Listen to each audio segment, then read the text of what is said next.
चला इथं चालू आहे देवपूजा. मिस्टर देवदूत आहे छान. तर आज आहे पोळा. पोळ्याच्या खूप साऱ्या शुभेच्छा. सकाळी सकाळी देवांचं काम चालू केलं मिस्टरांनी, देवपूजा. तर इथं सर्व देव तुम्हाला दोन दोन दिसत असतील. तर हे सुनबाईचे.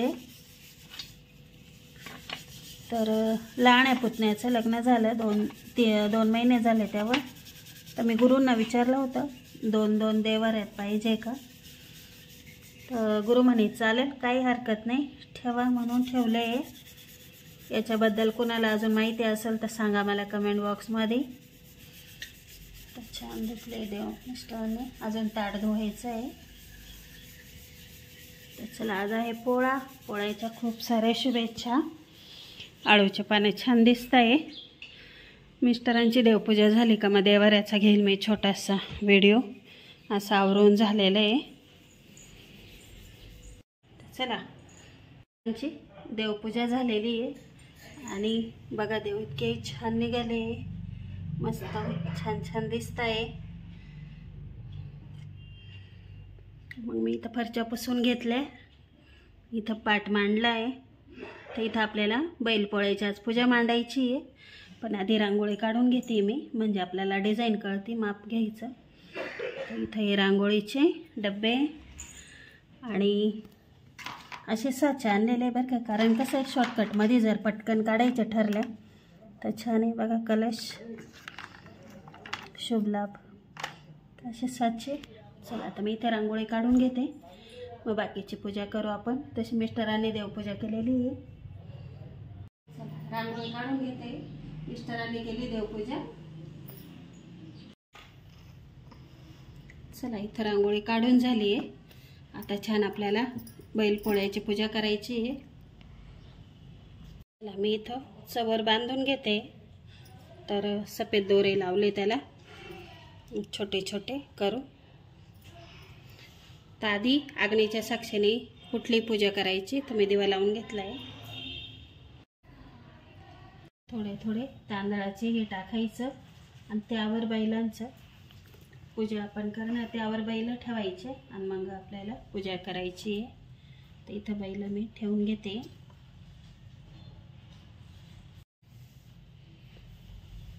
चला इथं असं बनवून घेतलं मी. आता इथं प्रत्येक बैलाला बांधून घ्यायचं. तर खाली तांदळाची रास ठेवायची आणि मग बैल त्यावर ठेवायचे. नंतर चवर बांधून घ्यायचा. नंतर हळदी कुंकू लावून फुलं ठेवून पूजा करून घ्यायची. तर कुठली पूजा करताना अग्नी म्हणजे अगरबत्ती किंवा दिवा लावायचा. नंतर मग अग्नीच्या साक्षीने पूजा करायची. हळदी कुंकू लावून घ्यायचं, अक्षदा. आणि इथं आपली पूजा झालेली आहे. आता संध्याकाळी छान पुरणपोळीचा नैवेद्य.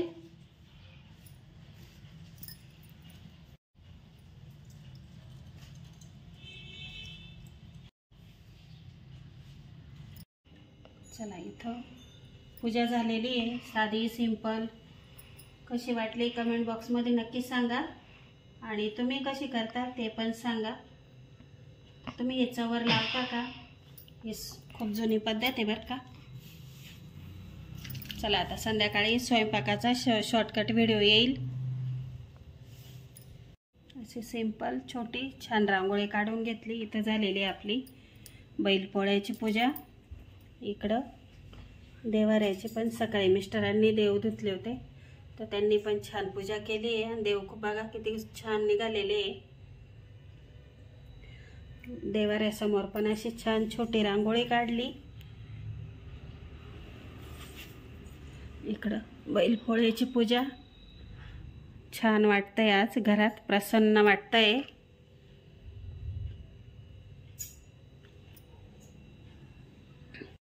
चला इथं डाळ शिजलेली आहे, छान शिजली. मी कुकरला शिजवते नेहमी. इथं दूध तापत आहे. इथं चहा होतोय. कांदे भाजलेले, दूध मळलेलं आहे. पुरण करून घेते मी.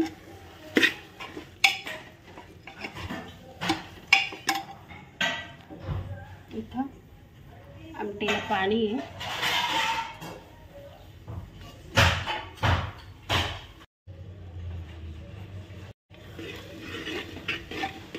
इथे ना वेलची पूड करून घेतली मी थोडीशी, कमी म्हणजे संपली होती बरं का. इथं सुंठ पावडर आहे ही. इथं वेलची पूड छान टाकून घेतली, अर्धा चमचे. आणि पुरणपोळीला चव खूप छान येते. चला इथं पुरण झालेलं आहे. आता भरपूर सुकलं म्हणजे कोरडं झालं, गोळा तयार व्हायला लागलं की समजायचं पुरण आपलं रेडी आहे. आणि तसंही नसलं जर जमत गोळा करायला, म्हणजे गोळा जर नाही झालं तर असं आपण ज्या चमच्याने हलवतो तो उभा करून बघायचा, म्हणजे पुरण आपलं परफेक्ट झालेलं आहे. चला आता मी पुरण करून घेते. चालू आहे. इथं पुरण करून घेते मी चाळणीवर. तेल घेतलंय मी सारासाठी, मसाल्याचा डबा. तर आता बघू मी कुठले कुठले मसाले घेते. इथं लसूण घेतलाय थोडा ठेसून, तसा मसाल्यामध्ये घेतलाय आपण मिक्सरला वाटून, पण मग थोडा असा टाकला का छान लागतो सार. तेजपानं घेतले 4-5. इथं डाळीचं पाणी आहे कढईत. इथं आहे मसाला आपला. यात 2 कांदे, अर्धी वाटी खोबरं, लसूण, आलं आणि कोथिंबीर आहे या मसाल्यात. चला आता आपण फोडणी करून घेणार आहे. तेजपान, ठेचलेला लसूण,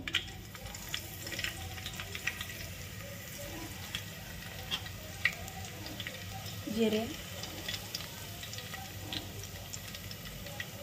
लसूण छान गुलाबी होऊ द्यायचा. लसूण छान गुलाबी झाला आहे थोडा, तर यात आपल्याला सगळे वाटण टाकायचं, छान परतून घ्यायचं. तेल सुटेपर्यंत मसाला फ्राय करायचा. मसाला छान फ्राय झाला, तेल सुटलं आहे. बाजूनी तेल सुटलं का समजायचं मसाला छान फ्राय झाला. बघा तेल सुटलं आहे. तिकडे मसाला फ्राय होतोय तोपर्यंत मी इथं मसाले काढून घेतले. इथं मटण मसाला आहे, हळद, माझी घरची लाल मिरची आणि घरचा काळा मसाला आहे. आता हे मसाले टाकून घेऊ आणि मीठ टाकून घ्यायचं, म्हणजे मसाले छान फ्राय होतात.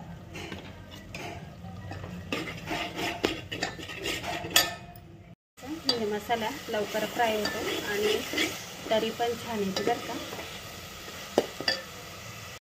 मी साराचं एक हे सांगते तुम्हाला.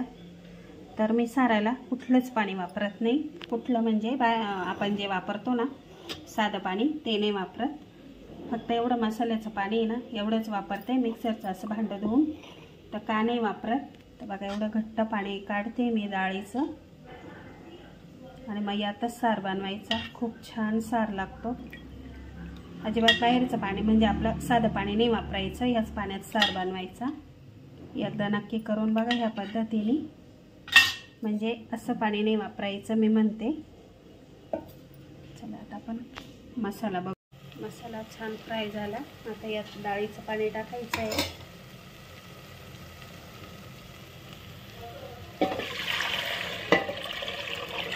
तर बघा एवढं घट्ट असतं म्हणून मग मी बाकीचं पाणी वापरत नाही.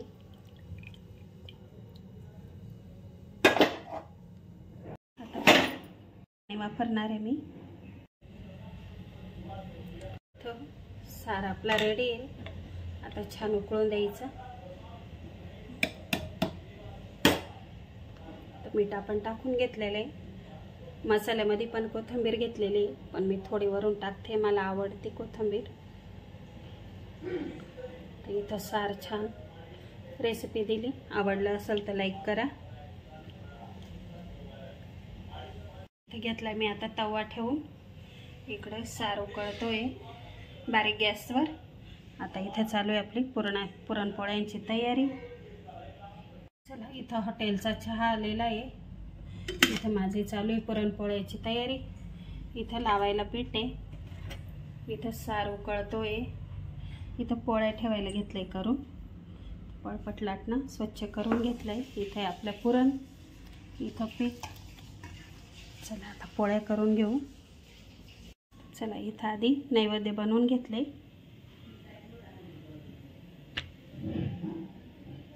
सध्या छान होत आहे. इथं आपला साराला पण उकळी आलेली आहे, छान कट आला. मी हे कमीत कमी 20 ते 25 मिनिटं उकळू देते. बघा नैवेद्य फुगले की पोळ्या फुगतात. छान इथं तूप किंवा तेल लावून घ्यायचं. बघा किती फुगला नैवेद्य, दोन्ही बाजूनी फुगला आहे, म्हणजे पोळ्या आपल्या छान होणार आहे.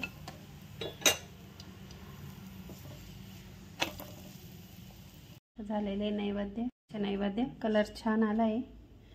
गुळाच्या पोळ्या आहे, मग कलर छान येतो, कुठलीही हळद न वापरता. बघा किती छान कलर आला आहे. चला इथं दुसरी पोळी टाकली मी, तर छान कलर येतोय पोळ्यांचा, छान फुगता आहे. किती टम्म फुगली. छान तेल किंवा तूप जे तुमच्याकडे असेल ते. किती छान फुगली आहे. बाजूनी पण तेल सोडायचं, तेल तूप. कलर बी किती छान आला. तर याच पद्धतीने मी सगळ्या पोळ्या करून घेते. बघा किती छान कलर आला आहे पोळीचा. आता आहे ना मोठ्या केल्या बरं का ताई मी, कारण आता छोट्या आणि मला सवय पण नाही आहे. सुनबाईला मी मोठ्याच पोळ्या करायला शिकवलेल्या आहे. किती छान झाली पोळी, कलर खूप छान येतोय पोळ्यांचा. तर नेहमी गुळाची पुरणपोळी करायची.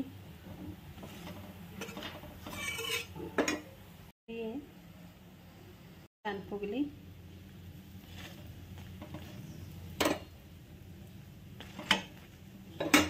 छान कलर आला.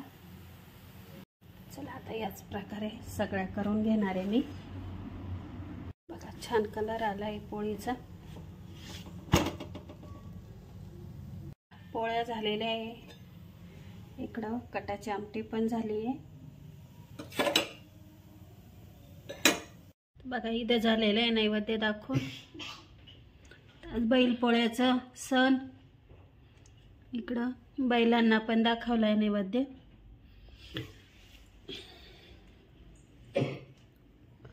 बाहेर झालेला आहे अंधार, ते दाखवून झाला. इथं ही पुरणपोळ्या शॉर्टकट व्हिडिओ दिली तुम्हाला. इथं दूध, नैवेद्यासाठी थोडी मेथीची भाजी बनवली होती. तर इकडं भजी आहे, इकडं भात, इथं कुरडया आहे, इकडं तांदळाचे पापड आहे आणि कुरडया एकत्रच आहे. तर नागलीचे पापड काय आज तळले नाही, मुलं खाती नाही, वाईट पापड द्या म्हणतात. आणि इथे आपला सार, नाशिक स्पेशल सार म्हणा, कटाची आमटी म्हणा. तर शॉर्टकट तुम्हाला त्याची पण रेसिपी दिली. आता आराध्य त्याचा मोठा दादा जेवतोय. हात धुतले का? घ्या. तर चला या जेवायला. बैलपोळ्या स्वयंपाक आहे. मिस्टर पण येत आहे. चला आता मी पण बसते या जेवायला. स्वयंपाक मी एकटीने बनवला आहे. तर सुनबाई माहेरी आहे, तर सहज नाही गेली बरं का, तिचे पप्पा ॲडमिट आहे त्यासाठी गेलेली आहे. तर आज 8 महिने झाले लग्नाला, फेब्रुवारी महिन्यात लग्न झाले. तेव्हापासून ती एकही सणाला माहेरी गेलेले नाही. हा पहिलाच सण की ती माहेरी राहिली, पण तिकडे सण करणार नाही कारण तिचे पप्पा ॲडमिट आहे, अजून बरं वाटत नाही तिच्या पप्पांना. आणि आम्हालाही खूप असं आज रिकामं वाटलं. ची सवय झाली आता, 8 महिने झाले. हे कर ते कर सारखं चालू राहतं. मलाही मुलगी नसल्यामुळं आम्हालाही थोडं बरं वाटतं. आणि घरातलं एक माणूस नसलं का थोडं घर रिकामं आणि त्यात सण. पण चला आता देवबापाच्या चरणी एकच प्रार्थना, तिच्या पप्पांना लवकर बरं वाटू दे. चला आता या जेवायला. आणि पुरणपोळीचा स्वयंपाक शॉर्टकटमध्ये तुमच्याशी शेअर केला. आणि बैलपोळ्याचं पण दाखवलं तुम्हाला कशी मी पूजा करते. तर चला व्हिडिओ आवडला असेल तर लाईक करा, शेअर करा. चॅनलवर नवीन जर आला असाल तर सबस्क्राईब करा. तर आज एक सांगते, मी डोकं धुतलेलं आहे पण आहे ना डोकंसुद्धा विंचरलेलं नाही आहे, कारण तिच्या पप्पांमुळं ना आम्हालाही मोडं नव्हतं बरं का. पण आता श्रावण महिना, बैलपोळा आणि